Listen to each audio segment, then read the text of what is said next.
आगामी 5 राज्यों के विधानसभा चुनाव के लिए चुनाव की तारीखों का ऐलान कर दिया गया है। असम, पुडुचेरी, तमिलनाडु, केरल और पश्चिम बंगाल के लिए चुनाव के नतीजे 4 मई को आएंगे।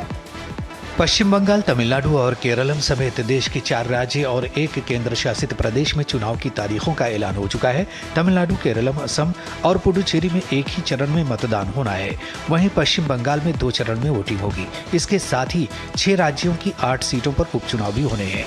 ये भी 2 चरण में 9 और 23 अप्रैल को होंगे।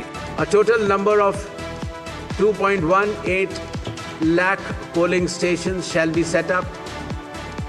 Majority of them will be in rural areas, women-managed polling stations. Webcasting shall be 100% in all the polling stations.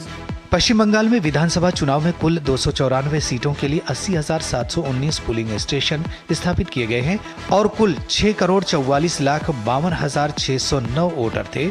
चुनाव 2 फेज में होंगे। पहला फेज 23 अप्रैल को और दूसरा फेज 29 अप्रैल को होगा।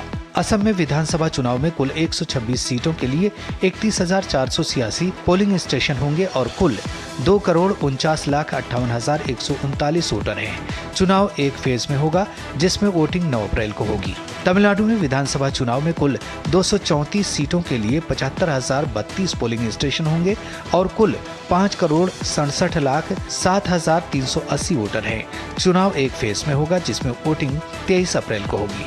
केरलम में 2026 के विधानसभा चुनाव में कुल 140 सीटों के लिए 30,771 पोलिंग स्टेशन होंगे और कुल 2,69,53,644 वोटर हैं। चुनाव 1 फेज में होगा जिसमें वोटिंग 9 अप्रैल को होगी।